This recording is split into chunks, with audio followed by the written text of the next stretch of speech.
الأشرف الأجمل الأكمل الذي بشر به روح الله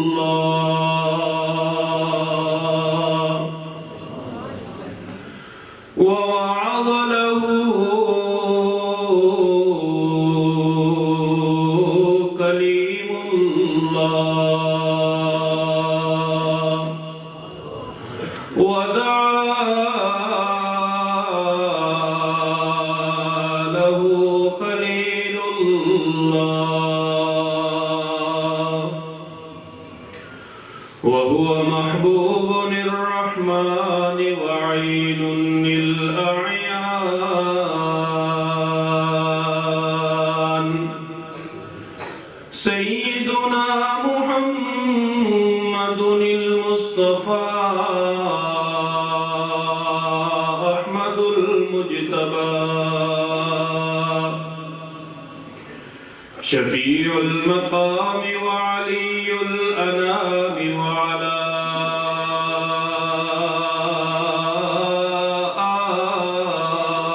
آله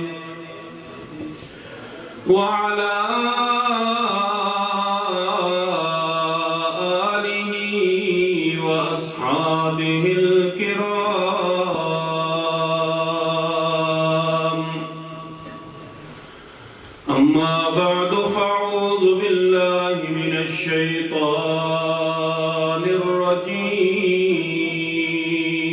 الرجيم بسم الله الرحمن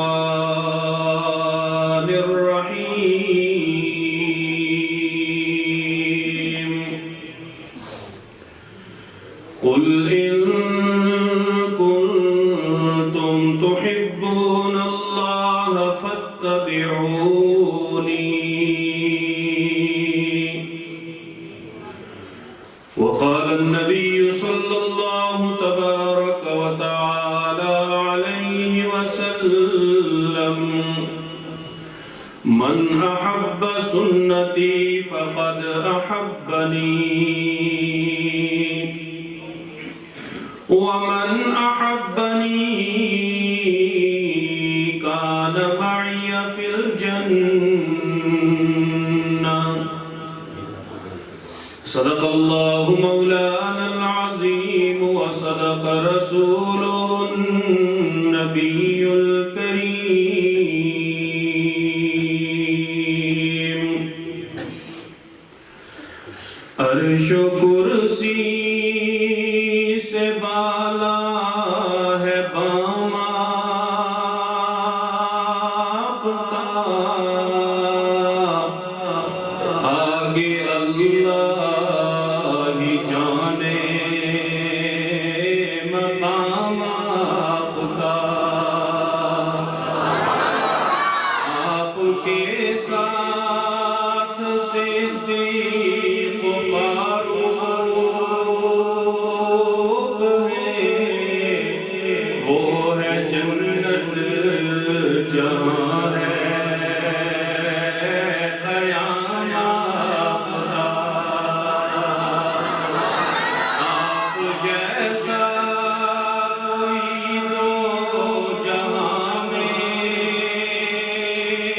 نہیں اس زمین میں نہیں آسمان میں نہیں حسن صورت عجب حسن سیرت عجب پھر عجب اس پہ حسن کلام آپ کا کیوں میں جانوں کسی اور دستور کو کیوں میں مانوں کسی اور منشور کو سب کتابوں سے افضل کتاب آپ کی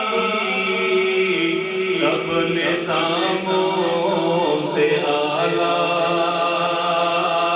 نظام اپنا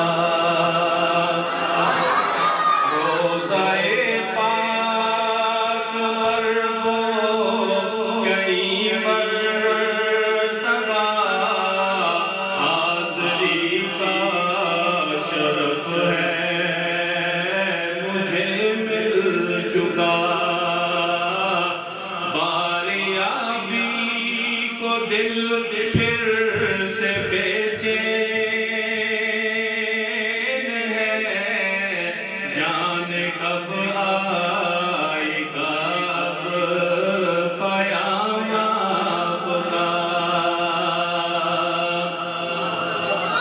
میرے انتہائی واجب الاحترام میزبان مکرم حضرت مولانا عبدالحنان صاحب، آپ کے ہر دل عزیز امام و خطیب حضرت مولانا عبدالماجد صاحب، حضرت مولانا الطاف صاحب، سٹیج پہ میرے دائیں بائیں ستاروں کی طرح چمکتے دھمکتے نبی کریم صلی اللہ علیہ وسلم کے ورثاء حضرات علماء کرام، حفاظ اعظام اور مسجد کو اپنے سجدوں سے آباد کرنے والے اس علاقے کے میرے محترم بھائیوں، بزرگوں، دوستوں اور عزیز بچوں اور گھروں میں سننے والی عفت معاف مسلمان بھائیوں، میری بہنوں، مجھے یہ بتاؤ کیا ہم پہ کسی نے اتنا ظلم کیا ہوا ہے کہ ہم نے اس کے لیے اپنے دروازے بند کر دیے اور اس کا گھر ہمارے لیے حرام ہو گیا، ہماری خوشیاں ہماری غمیاں تقسیم ہو گئی؟ ہاں، اگر کسی نے اتنا بڑا ظلم کیا ہے ٹھیک ہے، ناراض ہو جاؤ، لیکن میرے نبی پھر بھی ناراض نہیں ہوئے۔ میرے نبی کا حسن سلوک یہ ہے، آپ نے حبار بن اسود کو بھی معاف کر دیا۔ آگے چلتے ہیں، حضرت انس بن مالک میرے نبی کے خادم ہیں، 8 سال کی عمر میں حضور کے پاس آئے، 11 سال تک میرے نبی کے پاؤں دھلاتے رہے، میرے نبی کے ہاتھ دھلاتے رہے، میرے نبی کے گھر حضرت انس کا بچپن گزرا۔ حضرت انس حضور کے لاڈلے تھے، حضور سے بھی پیار کرتے تھے۔ اماں نے بھیجا، انس نبی کو انگور پسندے جا، نبی کی خدمت میں پیش کرنا۔ انس بچے تھے، بے دہانی میں ایک ایک دانہ کھاتے رہے۔ جب درے دولت پہ پہنچے، خالی ٹینیاں ہاتھ میں تھی، انگور ختم ہو گئے تھے، وہ ٹینیاں پھینکی، اندر چلے گئے، بات آئی گئی ہو گئی۔ حضرت انس کے گھر رحمت دو عالم صلی اللہ علیہ وسلم تشریف لے گئے۔ آپ کی صحابیہ حضرت انس کی اماں نے پوچھا، آقا انگور بھیجے تھے کیسے تھے؟ حضور مسکرائے، کوئی جواب نہیں دیا۔ واپس آئے، حضرت انس سے پوچھا، انس انگور کیسے تھے؟ انگور کھٹے تو نہیں تھے، میٹھے تھے نا؟ حضرت انس کو یاد آ گیا، میرے نبی نے کوئی ڈانٹا نہیں، کوئی جھڑکا نہیں، کوئی مواخذہ نہیں کیا۔ کہتے ہیں میں حضور کے ساتھ کھڑا تھا، اللہ کے رسول کے گلے میں ایک چادر تھی جس کی کناریاں موٹی تھی۔ ایک دیہاتی آیا، بدو آیا اور اس نے آ کے وہ چادر کھینچی، حضور گرنے لگے تھے اور کھینچنے کے بعد کہتا ہے، اے محمد تیرے پاس جو مال ہے نا، میرے ان 2 اونٹوں کو لاد دے، اور ہاں یاد رکھنا، الیاذ باللہ، یاد رکھنا یہ جو مال ہے نہ تیرا ہے نہ تیرے باپ کا ہے، جلدی کر میرے اونٹوں پہ لاد دے۔ اللہ کے رسول صلی اللہ علیہ وسلم نے فرمایا، یہ تیرا رویہ کیسا ہے؟ بتا، جو تو کر رہا ہے میں بھی ایسا ہی کروں؟ اس نے کہا تم ایسا کر ہی نہیں سکتے۔ حضور نے پوچھا کیوں نہیں کر سکتا؟ میں ایسا کیوں نہیں کر سکتا؟ وہ بدو کہتا ہے، مجھے پتا ہے کہ تیرے ساتھ جتنی زیادتی کی جائے اتنا تیری رحمت کو جوش آتا ہے، تو کسی سے انتقام نہیں لیتا۔ حضور مسکرائے، ہنستے ہوئے آپ نے فرمایا، ایک سواری پہ گندم لاد دو، ایک سواری پہ جو لاد دو، یہ شان ہے ان کی جن کے لیے اللہ رب العزت نے جنت اور دوزخ کو، جن کے لیے اللہ نے 7 آسمانوں کو سجایا، جن کو اللہ نے نبیوں کا سردار بنایا۔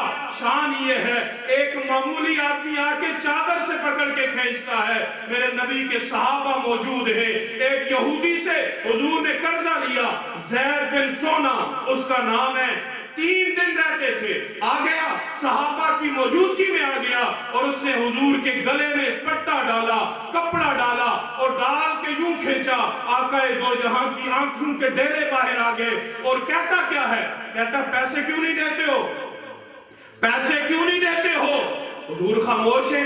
پیسے کیوں نہیں دیتے ہو؟ تم ہو ہی ایسے, تمہارا خاندان ایسا ہے, مجھے معلوم ہے تم بنو ہاشم ایسے ہی کرتے ہو, پیسے لے لیتے ہو اور واپس نہیں کرتے ہو. رحمت دو عالم صلی اللہ علیہ وسلم نے فرمایا او بھائی ابھی تو 3 دن باقی ہے, ابھی 3 دن باقی اور تو آ گیا. حضرت عمر رضی اللہ تعالیٰ نے سنا, جلال میں آئے, کہا آقا اشارہ کیجئے, نہ اس کا سر ملے گا نہ تن ملے گا, میں اس کے ٹکڑے ٹکڑے کر دوں گا. اللہ کے رسول صلی اللہ علیہ وسلم اس یہودی کی طرف متوجہ ہوئے اور حضرت عمر رضی اللہ تعالیٰ عنہ کی طرف بھی متوجہ ہوئے. کہا عمر تو نے ٹھیک نہیں کیا, میری تعلیم یہ ہے, مجھے کہتا آپ پیسے کیوں نہیں دے رہے, اس سے کہتا وقت سے پہلے تو نے کیوں مانگا, اور مانگنے کا بھی کوئی طریقہ ہوتا ہے. عمر اب میں تجھے حکم دیتا ہوں, اس کے 60 درہم بھی ادا کرو اور میری طرف سے اضافہ بھی ادا کرو. تمہارے الفاظ سے اسے تکلیف ہوئی ہے. یہودی باہر نکلا, اس نے اونچی آواز سے کہا لا الہ الا اللہ محمد رسول اللہ. کسی نے پوچھا یہ کیا؟ اندر تو اور تھا, باہر تو اور ہو گیا. اندر چند پیسوں کے لیے مر رہا تھا, باہر اپنی جان ہی قدموں میں ڈال دی, جان ہی فروخت کر دی. کہنے لگا ہاں پیسے نہیں چاہیے تھے, ایک نشانی باقی تھی وہ دیکھنا چاہتا تھا. وہ نشانی میں نے کتابوں میں پڑھی تھی. آخری نبی کی شان یہ ہوگی کہ اس کا غصہ اس کے حلم پہ کبھی غالب نہیں آئے گا. تم غصہ کرتے جاؤ گے, اس کی رحمت بڑھتی جائے گی. تم پریشان کرو گے, اس کی شفقت بڑھتی جائے گی. تم گالیاں دو گے, وہ دعائیں دیتا جائے گا. تم کانٹے پھینکو گے, وہ پھول پھینکتا جائے گا. ایک نشانی باقی تھی, رب نے مجھے زندگی میں دکھا دی. اب میں یہودی نہیں ہوں بلکہ میں محمد الرسول اللہ کا غلام ہوں. فلک خوب صورت سجایا نہ ہوندا, کسے شہدہ بھی ایتھے سایہ نہ ہوندا. نہ اے عرش و کرسی نہ چند تارے, شب و روز دے اے نہ ہوندے نظارے. نہ جنوں بشر دے نہ کوئی پرندہ, حیاتی مماتی نہ مویا نہ زندہ. نہ حوراں دے قصے نہ آدم نہ حوا, نہ یعقوب یونس نہ یوسف زلیخا. نہ تختاں تے تاجاں دے سلطان ہوندے, محلاں دے والی نہ دربان ہوندے. نہ ملدی کسے نو کدے زندگانی, ہوائے نہ ہوندی نہ ہوندا اے پانی. کسے شہدہ بھی ایتھے سایہ نہ ہوندا جے رب نے محمد بڑھا. میرے بھائیو, آج یہ اس نشست سے یہ پیغام لے کے جاؤ کہ اگر سینہ اتنا ہے اسے چوڑا کرنا ہے, اس میں جگہ بنانی ہے, اس میں ایک خانہ